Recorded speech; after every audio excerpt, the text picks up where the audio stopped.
बच्चों, हम देख रहे हैं स्क्रीन पर संयुक्त राजस्थान। संयुक्त राजस्थान किस प्रकार निर्मित हुआ? हम देखते हैं कि जब राजस्थान संघ निर्मित हो रहा था, उसी समय मेवाड़ के महाराणा के सम्मुख मेवाड़ को भी संघ में विलय करने का प्रस्ताव रखा गया।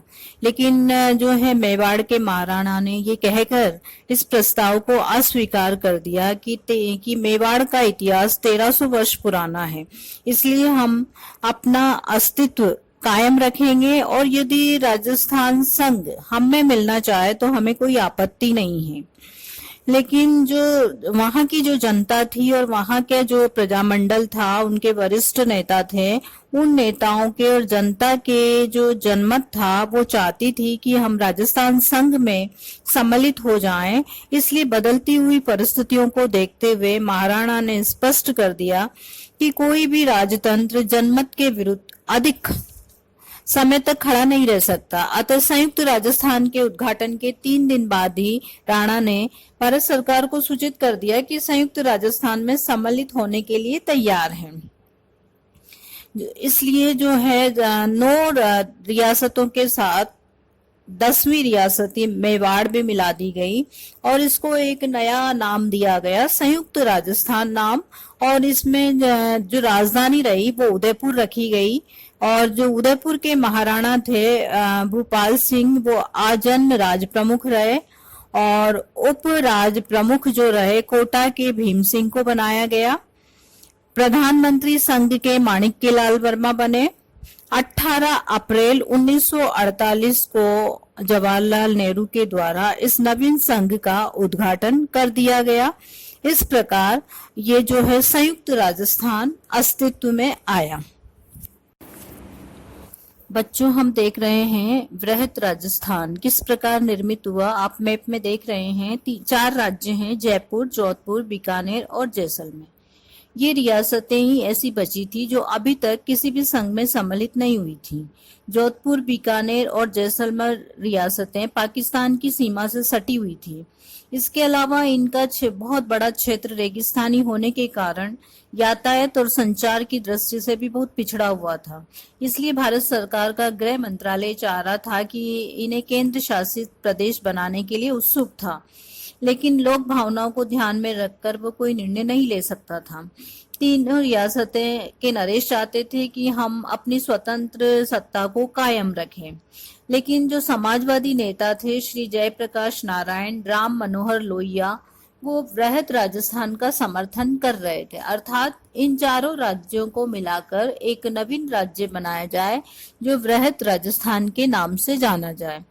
तो इसके लिए प्रयास किए गए और प्रयासों में सफलता भी मिली। चारों राज्यों को मिला दिया गया रियासती सचिवालय के द्वारा और इन चारों राज्यों में जो राजधानी रही वो जयपुर बनाई गई। जयपुर नरेश सवाई मानसिंह को राज प्रमुख का पद दिया गया। मुख्यमंत्री का पद श्री हीरालाल शास्त्री को दिया गया। महाराज प्रमुख का पद मेवाड़ के श्री भूपाल सिंह को दिया गया।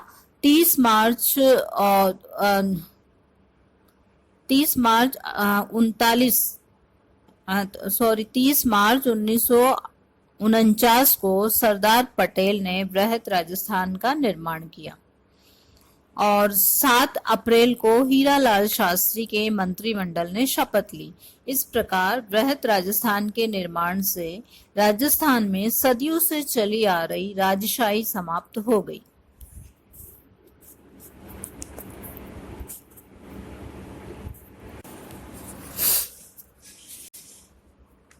बच्चों, अब हम देखते हैं संयुक्त वृहत राजस्थान। जैसा कि नाम से स्पष्ट है, संयुक्त राजस्थान के 10 राज्य।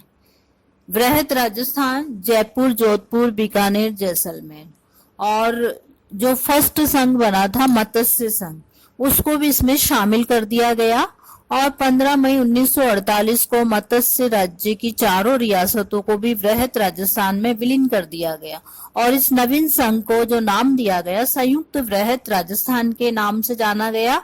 और मत्स्य राज्य के प्रधानमंत्री श्री शोभा राम को शास्त्री जी ने अपने मंत्रिमंडल में शामिल कर लिया। इस प्रकार ये जो है 5वां चरण संयुक्त वृहत राजस्थान के नाम से जाना गया।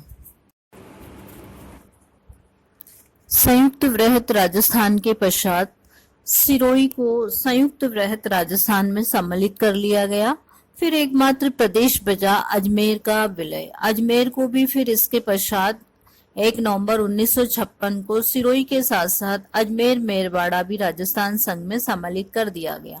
इस प्रकार हमारे वर्तमान राजस्थान का गठन 18 मार्च 1948 से प्रारंभ हुआ और 1 नवंबर 1956 को संपन्न हुआ। इन 8 वर्षों के अंतराल में राजस्थान के एक इकाई के गठन में कई कठिनाइयों का सामना करना पड़ा, परंतु राजस्थान के समस्त राजपूत रियासतों को इस रूप में गठित हो जाने पर महाराणा सांगा और महाराणा प्रताप के स्वप्न साकार हो सके। वर्तमान राजस्थान के निर्माण के साथ ही राजस्थान से राजतंत्र के लक्षण समाप्त हो गए। अब ये राजस्थान भारत का क्षेत्रफल की दृष्टि से दूसरा राज्य बन गया। यहाँ के महाराज प्रमुख और राज प्रमुख का स्थान राज्यपाल ने ले लिया। इस प्रकार क्रांतिकारी परिवर्तन का श्रेय भारत के तत्कालीन गृह मंत्री सरदार वल्लभ भाई पटेल को जाता है और इस तरह ये एकीकरण संपन्न हुआ। धन्यवाद।